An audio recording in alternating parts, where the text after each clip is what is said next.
Good morning, happy Wednesday morning. Welcome back to Keep the Kids Cozy Corner. This week we're doing something a little different. I'll say this every day this week, then I'll stop. We're just gonna do our pledge and motto on Mondays and Fridays like we do as a whole school at our school site at Peter J. Shields, and then the rest of the week the kiddos do it in their own classrooms. So I'm gonna let you guys do that so we can get started. Because like I said, I'm a little bit panicking. I'm like, oh my gosh, Friday is May 1st. And before we know it, it's gonna be the end of the school year, and I wanna make sure I get through Matilda, and if I can get something else going, I will, but if not, that's okay too. But I want to get through this because I love this. So let's get started. Remember yesterday, Hortensia was giving Lavender and Matilda some information about the Trunch Bowl, and I ended with Hortensia telling them we all try to support each other. You can rely on us, Lavender said, making her height of 3 feet 2 inches stretch as tall as possible. Excuse me. No, I can't, Hortensia said. You're only shrimps, but you never know. We may find a use for you one day. Maybe an undercover job. Tell us a little more about what she does, Matilda said. Please do. Oh, I mustn't frighten you before you've been here a week, Hortensia said. Oh, you won't, Lavender said. We may be small, but we're quite tough. Listen to this then, Hortensia said. Only yesterday, the Trunch Bowl caught a boy called Julius Rotwinkle eating licorice all sorts during the scripture lesson, and she simply picked him up by one arm and flung him clear out the open classroom window. Our classroom is one floor up. We saw Julius Rotwinkle go sailing out over the garden like a frisbee and landing thump in the middle of the lettuces. Then the Trunch Bowl turned to us and said, from now on, anyone caught eating in class goes straight out the window. Did Julius Rotwinkle break any bones? Lavender asked. Only a few, Hortensia said. You've got to remember that the Trunch Bowl once threw the hammer for Britain in the Olympics, so she's very proud of her right arm. What's throwing the hammer? Lavender asked. The hammer, Hortensia said, is actually a ready great cannonball at the end of a long bit of wire, and the thrower whisks it around his or her head faster and faster and faster and faster, and then lets it go. You have to be terrifically strong. The Trunch Bowl will throw anything around just to keep her arm in, especially children. Good heavens, Lavender said. I once heard her say, Hortensia went on, that a large boy about the same height as an Olympic hammer. Let me start that over because I skipped something. That a large boy is about the same weight, there we go, as an Olympic hammer. Therefore, he's very useful for practicing with. At that point, something strange happened. The playground, which up to then had been filled with shrieks and shouting of children, all at once became silent as the grave. Watch out, Hortensia whispered. Matilda and Lavender glanced around and saw the gigantic figure of Miss Trunch Bowl advancing through the crowd of boys and girls with menacing strides.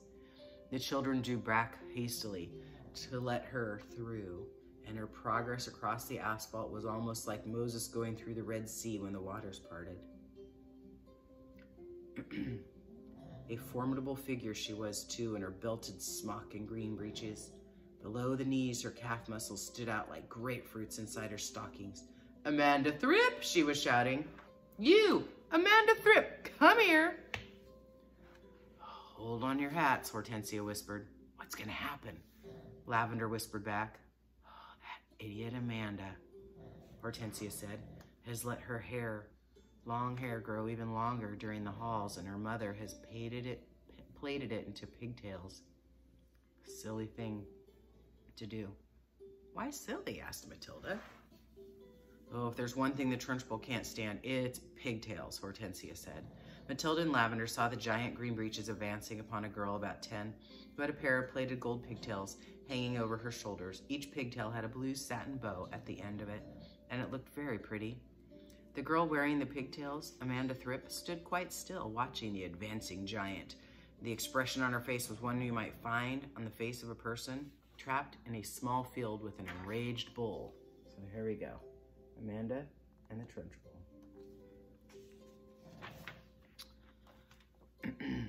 The girl was glued to the spot, terror-struck, pop-eyed, quivering, knowing for certain the day of judgment had come to her at last.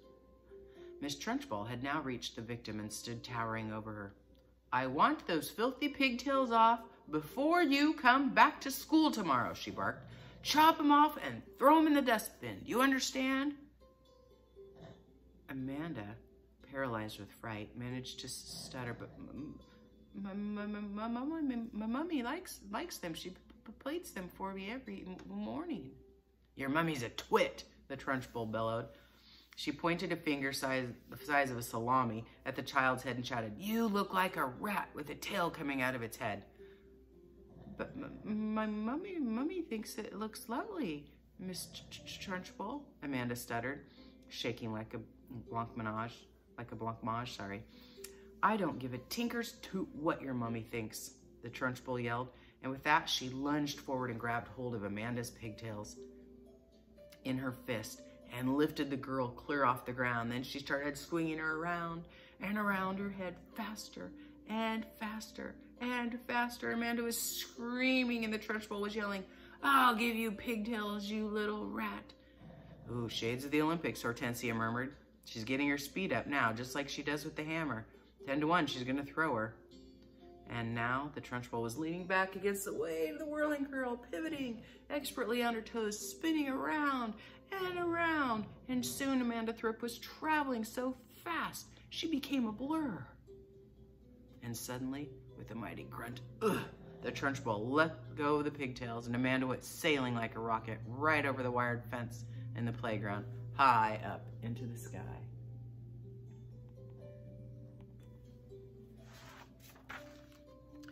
Well thrown, sir, someone shouted from across the playground, and Matilda, who was mesmerized by the whole crazy affair, saw Amanda Thripp descending a long, graceful parabola to the playing field beyond. She landed on the grass and bounced 3 times, boom, boom, boom, and finally came to rest. Then, amazingly, she sat up. She looked a trifle dazed, and who could blame her? But after a minute or so, she was on her feet again, tottering back towards the playground. The Trunchbull stood on the playground, dusting off her hands. "Not bad," she said. "Considering I'm not in strict training at all, not bad." Then she strode away. "She's mad," Hortensia said. "But don't the parents complain?" Matilda asked. "Would yours?" Hortensia asked. "I know mine wouldn't. She treats the mothers and fathers just the same as the children, and they're all scared to death of her. I'll be seeing you sometime, you two." And with that, she sauntered away. Now, this chapter is one of my favorite to read. I hope I get through it today, but if not, we'll have to wait till tomorrow. This is Bruce Bogtrotter and the Cake. If I could only read one chapter, this is it. "How can she get away with it?" Lavender said to Matilda. "Surely the children go home and tell their mothers and fathers. I know my father would raise a terrific stink if I told him the headmistress had grabbed me by the hair and slung me over the playground fence." "No, he wouldn't," Matilda said. "And I'll tell you why. He simply wouldn't believe you." "Well, of course he would." "He wouldn't," Matilda said. "And the reason is obvious. Your story would sound too ridiculous to be believed. And that is the Trunchbull's greatest secret." "What is?" Lavender asked. "Never do anything by halves. If you want to get away with it, be outrageous. Go the whole hog. Make sure everything you do is so completely crazy it's unbelievable. No parent's going to believe the pigtail story, not in a million years. Mine wouldn't. They'd call me a liar." In that case," Lavender said, "Amanda's mother isn't going to cut her pigtails off." "No, she isn't," Matilda said. "Amanda will do it herself. You see if she doesn't." "Do you think she's really mad?" Lavender asked. "Who?" "The Trunchbull." "Nah, I don't think she's mad," Matilda said, "but she's very dangerous. Being in this school is like being in a cage with a cobra. You have to be fast on your feet." They got another example of how dangerous the headmistress could be the very next day. During the lunch, an announcement was made that the whole school should go to the assembly hall to be seated as soon as the meal was over. When all 250 or so boys and girls were settled down in the assembly hall, the Trunchbull marched to the platform. Boom, boom, boom. None of the other teachers came in with her. She was carrying a writing crop in her right hand. She stood there on center stage in her green breeches with her legs apart, writing crop in hand, glaring at the sea of upturned faces before her.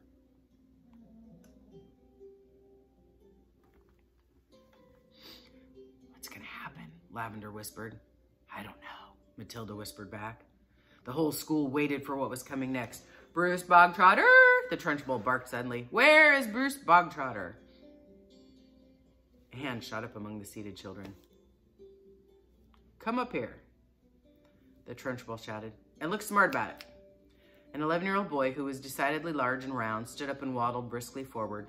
He climbed upon the platform. "Stand over there," the Trunchbull ordered, pointing. The boy stood to one side. He looked nervous. He knew very well he wasn't up there to be presented with some prize.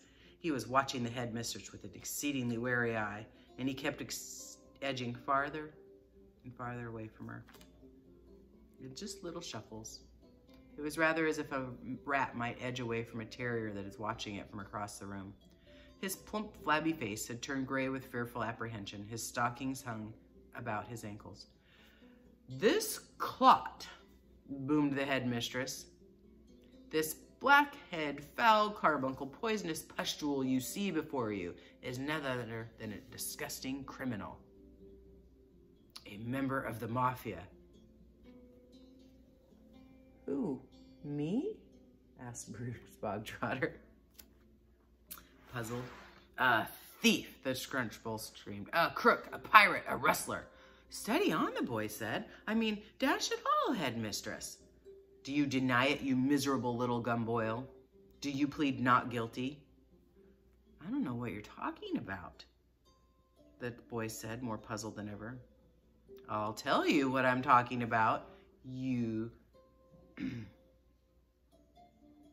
I didn't read the word right. Sorry, "you little blister." The Trunchbull shouted, "Yesterday morning, during break, you sneaked in like a serpent to the kitchen and stole a slice of my private chocolate cake for my tea tray. That tray had just been prepared for me personally by the cook. It was my morning snack. And as for the cake, it was my own private stock.